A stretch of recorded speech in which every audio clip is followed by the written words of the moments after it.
Hello, and welcome to another episode of Adventures in Messaging. I am Emma Stratton, and today I am super excited to be joined by Caroline Walthall, Head of Product Marketing at Quizlet. Hello, Caroline. Hi, Emma. Thanks for having me. Yeah, it's so good to have you here. So, I would like to know, in your mind, what is one of the most fun challenges of being a product marketer? Because I know there's a lot of tough things that you've got to balance and do, but what's the most kind of fun core challenge that you like to take on? Yeah, well, I mean, there's so many challenges as a product marketer, as you probably know, but managing that tension constantly between going into the nuance, the detail, and then bringing that back into distilled, simple messaging, simple solutions that you can communicate internally and externally. I feel like that sort of back and forth is something that really challenges me, stretches me, makes me feel I get to be as curious as I want to be going into the detail, but then making sure I step back, reframe, and kind of cut all the things that don't really hold to the center. And I think that is a cool creative process, and it feels like very research driven, and then bringing out the final product from it, kind of just constantly building and shaping and building and shaping, which I just think is really challenging in a fun way. So at a high level. Yeah. Yeah, you had mentioned earlier that you love kind of digging into research and then beautiful minding everything together, kind of piecing it all the little bits together. And it is often like a puzzle piece, trying to figure out all the different messages and where they need to fit. How do you approach that? How do you make sense of all the different levels and all of that? Yeah, I mean, I think that frameworks can do a lot for you. And so I do love understanding your core personas and your core audience as best as possible. That means not just sending a survey, but definitely getting on a call, seeing them face to face, hearing how they talk about things, and realizing that whole picture of a human that you can have in your mind when you're writing messaging. But then pulling that back and saying, okay, what's useful for my whole org? How can I translate this so that everyone else who's thinking about building products for these people or writing copy for these people is working through the same playbook that feels simple enough and replicable enough. And so that's one obviously core framework there, that tension between how do I decide if this little detail is going to help illuminate or just be extra noise. That's really important. But then on the flip side, creating a framework for your messaging is super important. And so hierarchy and having levels for your messaging can really create an organizational structure where you are able to sort of clear away and say, okay, what really is at the top? If I have to trim everything down, what is the core thing that has to stand and buckets everything together? And then figure out, okay, I can go in more detail at the feature level, maybe at a level 3 or a level 4, depending on what your product is and how you think about your business model and how things ladder up into an umbrella portfolio of products. Yeah, it's so important. Hierarchy is key, even just to help everyone see. Diving straight into the features, people that is level 3, that is level 4. And sometimes you don't realize it until you see it all mapped out. And then that's why it's such a powerful thing for an organization to have. And it's super important. So you mentioned getting deep into persona research. And tell me a bit about research and testing. I know product marketers love their research and testing tricks. So, what do you have in your arsenal? What are your secret tricks? What do you love doing? Yeah, I definitely think that for any product marketer who's new to a company, you should spend a lot of time doing some one-on-one interviews. You don't necessarily have to conduct them yourself, but I do find that developing that skill set goes a long way, because when you can shape and ask the questions, it really helps you get a lot smarter to sort of what the edges of the problem spaces are.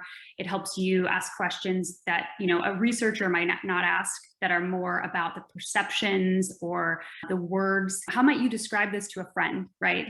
User researchers won't always throw into their own mix. And so that's just an awesome baseline skill that you need, because you need to then become a listener and be able to kind of absorb like a sponge the way they think about their problem space and the solutions that exist. But then when it comes to actually drafting messaging and then putting that to the test, one of my favorite things to do is unmoderated interviews. And I do that because it does save time for sure. You don't have to schedule and go through all that of recruitment where, the back and forth to get the right time and all that. But you also are able to just ask pretty specific questions, and you can give a screen.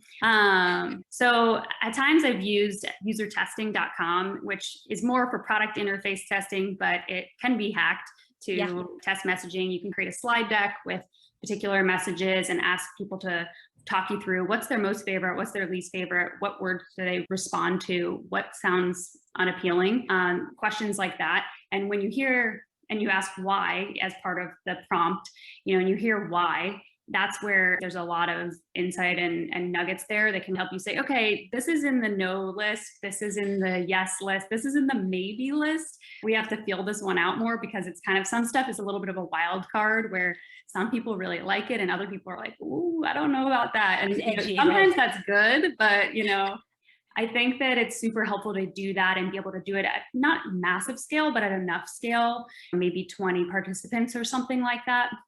So you can just hear, and it's not really quant, it's definitely more qual, but at the same time, if you did that with just 5 users, it might not be enough, because there's so much that's opinion and kind of where they're from and things like that. And so it's helpful to make sure you have enough sample.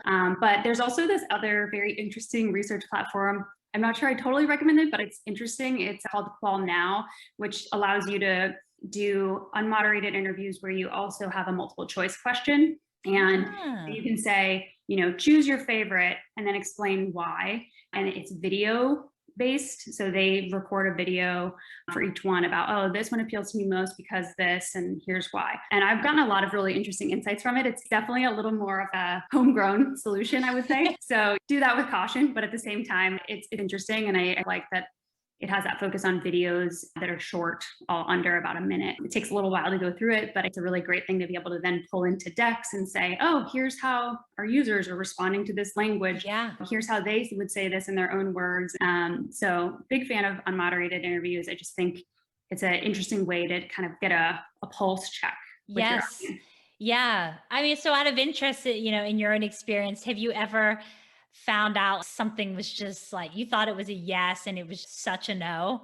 Or have you ever been just like really shocked by an outcome? Or is it sort of like, I haven't been super shocked typically, but I think sometimes there are just insights that pop out that you realize afterward, like, oh yeah, that makes sense. That does seem it's not the best. So stuff that's negatively framed a little bit, even though it might catch people's attention, it can just rub people the wrong way. So things like stop wasting time versus make the most of your time, and what the difference of those two really is. And, it's not like I just tested those two things against each other. They were in context with more, but just kind of thinking about those basic human things, or also things like get help with blah, blah, blah, makes it sound like it doesn't feel empowering. And so things like that are maybe obvious, but sometimes you just have to try it out. And then you realize, oh yeah, like that maybe just isn't in the right type of tone, and it's not framed correctly, right?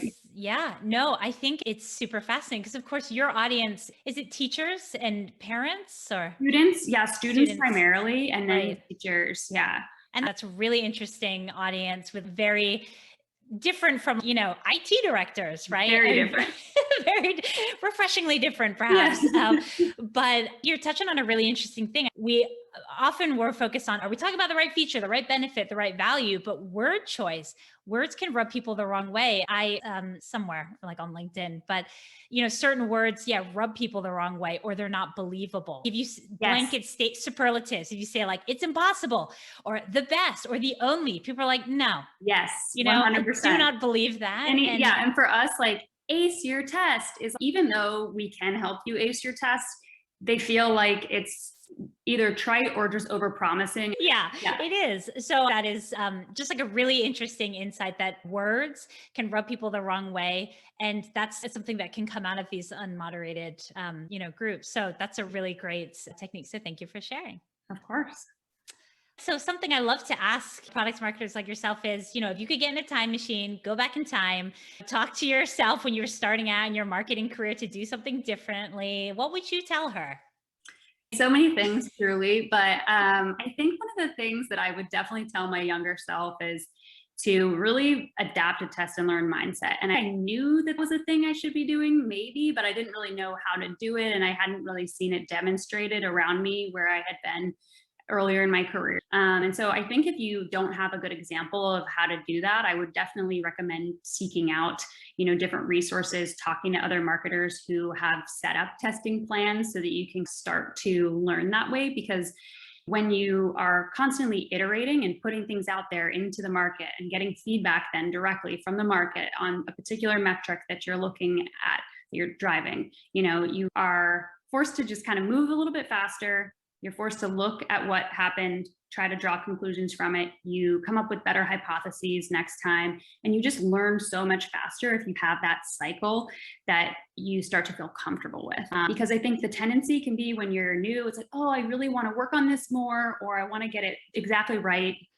And I definitely was like that. I still even have that tendency sometimes today, pushing yourself a little bit into that, external world of saying, okay, like how can we set this up as an AB or an ABC test that has a clear hypothesis, be really clear about what's different about each of those variants, and then have some way to track it, right? And that's something that any manager would be just thrilled to see their direct reports doing, is bringing that energy to it, that curiosity to it, and then that follow through of just how that's kind of improving the organizational understanding, right, of what resonates and what doesn't. Yeah, that's such a good point. And I think it would be this feeling like I need to get it perfect. Let me spend too long on this thing. And you don't want to get it wrong, and saying, hey, it's not getting it wrong. It's learning, as you say. And that's actually a great advice for life, just try it out. So thank you so much, Caroline, for chatting with me today. It's been a blast. Thanks, Emma. Really appreciate it. This was fun.